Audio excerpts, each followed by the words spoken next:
Coucou tout le monde, on se retrouve aujourd'hui pour la vidéo du mercredi et j'ai utilisé ma box de février de Tout en Colle pour réaliser cette carte.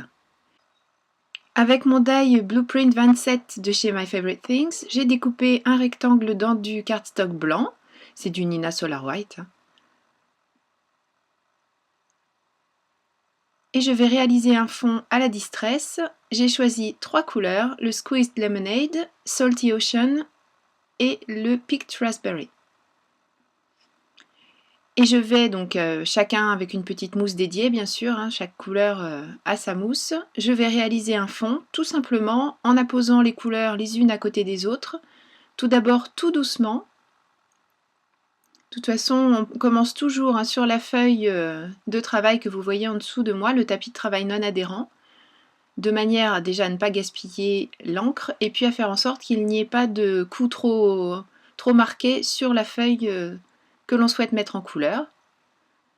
Et je pose les couleurs les unes à côté des autres en prenant soin de les faire se chevaucher de manière à créer des mélanges.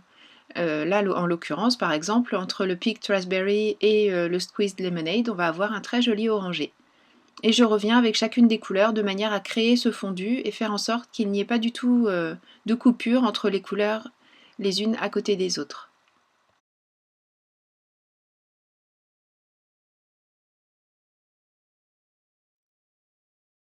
Maintenant que mon fond est terminé, je l'installe dans ma presse de précision, je prends le tampon fourni dans la box, à savoir cette très jolie pile de macarons. Je reprends les mêmes couleurs que tout à l'heure que je pose sur ma feuille de travail et avec mon pinceau à réservoir d'eau, je vais venir repeindre entre guillemets l'intérieur des macarons. Donc ça va forcément faire bouger la couleur qui est en dessous, mais comme je rajoute de la couleur avec ce que je prends sur mon tapis de travail, il n'y a pas de souci, je ne vais pas avoir de choses moches sur ma carte. Je fais tout simplement un remplissage, là je ne cherche pas à faire des ombres ou quoi que ce soit, puisque je vais surtout travailler le fond.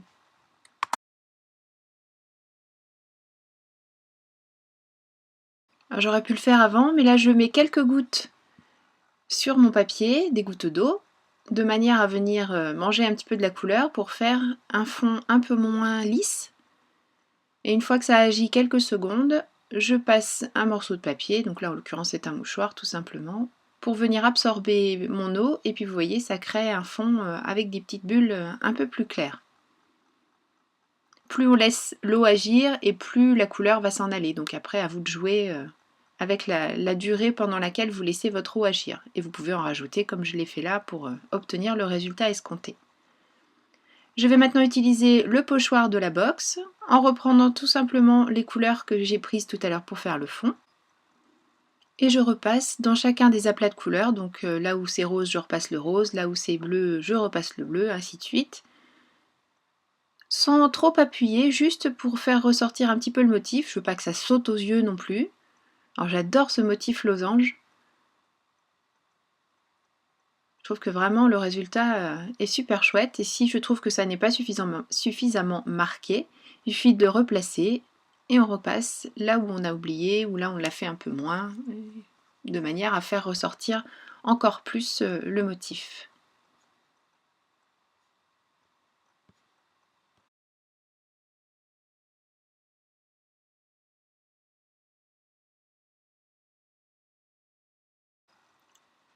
Encore une fois, pour souligner un petit peu le motif et puis pour donner un peu de caractère à cette carte, je vais tout simplement repasser le côté de quelques losanges. Vraiment au hasard, j'ai fait des petits traits qui ne sont surtout pas très bien dessinés, et j'ai fait la même chose avec le crayon blanc pour donner quelques points de lumière. J'aurais pu mettre des points de lumière sur les macarons aussi, ça aurait pu être pas mal. Je vais rajouter ces deux petits mots en bois toujours de la box, les mots petit bonheur que je vais coller avec ma colle à pointe fine. Donc je ne les travaille pas particulièrement, on aurait pu, comme dans certaines réalisations que j'ai faites, notamment avec la box de décembre il me semble, mettre de la Versamark et de la poudre à embosser. Mais là j'avais envie de garder ce côté brut de la couleur de bois. Pour donner du relief au macaron, cette fois-ci, j'utilise mon Crystal Drop de chez Stamperia. Donc le mien, c'est la version pailletée. Mais si vous avez la version sans paillettes, rien de plus simple, vous le posez comme je suis en train de le faire et vous saupoudrez ensuite vos paillettes. Vous aurez un très très joli résultat aussi et au moins comme ça vous avez les deux versions. La sans paillettes et la avec paillettes si vous le souhaitez. Donc ça sèche un petit moment quand même, hein, et j'ai été patiente et j'ai pas fait de bêtises, ça a fini par bien sécher. Donc on va pouvoir continuer la carte. J'ai pris un des papiers de la box, à nouveau le die Blueprint 27, le même petit die avec le bord festonné, de manière à le recouper dans ce papier, mais cette fois-ci je ne vais pas utiliser la découpe rectangulaire, je vais utiliser le cadre que je vais obtenir.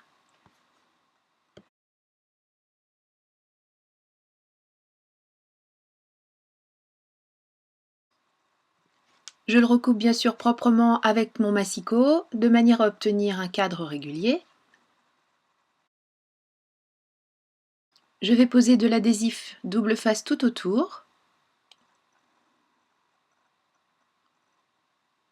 Je prends soin de bien le faire adhérer en passant mon plioir. Et je n'enlève pas tout le tour, en fait je vais commencer à décoller donc tout un côté, tout un des grands côtés et puis la moitié des petits là, de manière à ne pas être embêtée pour travailler après, parce que si ça colle de tous les côtés, je me connais, ça va faire des bêtises. Je l'applique bien sur le bord de mon papier.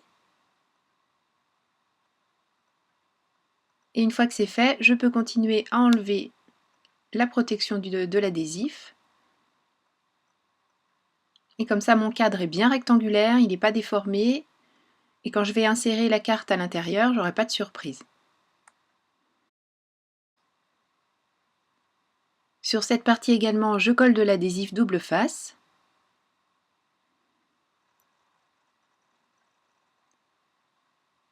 Et je l'insère à sa place dans le cadre que je viens de coller. Et voilà. Donc j'ai créé un cadre sans créer de surépaisseur.